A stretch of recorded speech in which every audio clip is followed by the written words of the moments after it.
welcome to this very tiny house. So as you guys might know, Korea has had a little uptick in the virus again, and we've kind of been asked to not move around, to not go anywhere. And we had decided we kind of wanted to do a staycation, so we wanted to just like pick a cool place and kind of just stay in it and be super lazy and work and write and do stuff just in this house. So we found this place, and actually Kurt found it and he thought it looked interesting, so why don't we try it? And also, if you hear rumbling in the background, it's the craziest thunderstorm I've ever been in, so that's probably what it is. But yeah, we picked this place based on the photos. We were unaware of how small it is. So you can find this on Airbnb, I'll link it down below. But basically the man who built this place, designed this place, is an architect, and it is meant to be, it's literally like maybe 6 feet, I would say, across, and just 3 stories. It's the weirdest layout. It's so strange. The stairs are so skinny. We're staying here for 2 nights. We're staying Friday and Saturday night. If we were staying longer than that, I would definitely feel extremely claustrophobic. And ironically, we wanted to work, but it's hard to work in here because there is not really any place to sit to work. So it's a cool idea. I like what he was trying to do. I think he did a couple strange, innovative things that were handy, but it's just overall a very strange place. And so I'm gonna give you basically the tour. This is gonna be a really short video. Honestly, it's in my favorite area. I'm actually gonna make an entire separate video later once we're kind of encouraged to go out a bit more. I'm gonna make a video about this area. It's not necessarily excellent for tourists. It's kind of in a vague area, but if I were to move anywhere in Seoul, the area within walking distance of this is just such a cool little residential neighborhood. But yeah, it's strange. It's plastic, if you could hear that. It's just overall a very odd experience, but it's, again, great location and just kind of fun. It's quirky and weird, and I don't know, a change of pace for us. So anyway, this intro is getting really long. Let's go on a tour of the Maximinium guest house. Okay, welcome to Maximinium guest house. As you can see, it's this skinny little building in the middle of a normal residential neighborhood, and that tall structure is the living area, and then there's a tiny cafe to the right. And it is an official guest house, so there's no like Airbnb illegality issues going on. You enter on the 2nd floor, technically. We're just gonna call it the 1st floor. And this is the first of many kind of precarious stairs. It's not the easiest to get around. You get used to it, but yeah, a little cramped. And you just have a door pin, and that's one thing I didn't like about it, is it didn't have like any kind of bolt or anything, so anyone with the keypad could come in, and that kind of stressed me out a little bit, but nothing happened, obviously. So you just come in, take your shoes off, and you've got some nice little slippers waiting for you. Overall, amenity-wise, it was a very comfortable stay. Like, he was very thoughtful in all the things he added in it. And you can see into the cafe a little bit. We'll go there later. He made it as comfortable as he could, but just the layout was something to get used to. So we'll go up to what is the 1st floor of the house, and it is the kitchen. Actually, a wonderful sized kitchen by Korean standards. Usually, especially in apartments, you can get quite small kitchens, but this one had everything you could possibly need. You had your sink, you had an air conditioner, which was fantastic, absolutely excellent. You also had a mini fridge with a singular pot of strawberry jam, which was very sweet. But yeah, it didn't have a freezer or anything, but just for keeping your drinks cool or something like that, it was fine. There was also laundry, trash, obviously, and they even gave us a loaf of bread, which was quite nice, and some actually delicious coffee bags. Shout out to this company, whoever it is. They were delicious. The sitting area was quite cramped actually, but worked, I guess. And overall, it was just a cute experience. Like, definitely the best part of the house was actually the kitchen.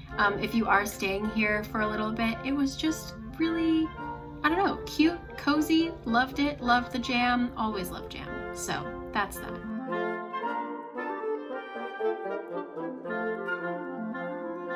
One really cool feature in this house actually is that you could completely shut off the kitchen, and he actually had messaged us ahead of time to ask us not to grill anything inside if we were doing meat. You can actually slide that wooden panel over, close the door, and the kitchen is totally sealed off. So if you were to make something that was really smelly or maybe would have smoke involved, you could shut off the whole rest of the house from the kitchen because, like he said, the smell really travels. So I thought that that was really cool. Or like if you're cooking breakfast and whoever is upstairs is still sleeping. That was just a very interesting tidbit. But now we are leaving the kitchen and our tiny seating area and going to the second floor. And again, he asked us not to bring any suitcases up to the second floor in case we shattered the glass. So be careful with that, I guess, is all I can say. So the second floor had a little desk area, and actually this window, as small as it was really good at catching the morning light. I sat there Sunday morning and it was just really actually quite lovely. So the placement of that window was wonderful. And this chair, if I could take this home with me, it was really, really nice actually. Great touch. The rest of the wall was just storage, and you had a ladder so you could reach the rest of it. It was a really nice amount of storage, and I'll show you why the TV is up there in a second. It makes sense. But yeah, this was mostly used for cleaning supplies for the Airbnb. I was very excited for the ladder on wheels, but alas, it did not move. Probably for the best. And we're going up to the final floor, but before we get there, let's look out the window. This was one thing that kind of bothered me about the house, is it was completely covered with frosted plastic. So you actually couldn't see out except for these like a couple tiny little windows, which made me feel quite claustrophobic. But it did catch the light at least. So the bedroom was actually really bright and quite nice, and all open. It had its own air conditioning thing as well, so the top floor wasn't as hot as you would assume it would be. And the bed was, I guess, a queen size. It was really comfortable. 10 out of 10 for the bed. You can also open the windows, but he asked us not to because it was crazy humid and we wouldn't have wanted to anyway. Just interesting. Not what I would have designed, but certainly interesting. And the TV was easily visible from bed, which was nice because that's all we did was watch dog shows. But the bathroom, where is it? Well, it's in here. So this was very strange because the door actually didn't close all the way because the bed was in the way. But, you know, it was nice once you, like, as long as you're traveling with someone you're okay to like be real intimate with, I guess.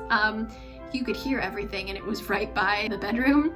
But yeah, it was, I mean, what are you gonna do? It was a bathroom. Then we went downstairs, and this is the cafe that you do actually have access to, but I did not have the key and I was very confused.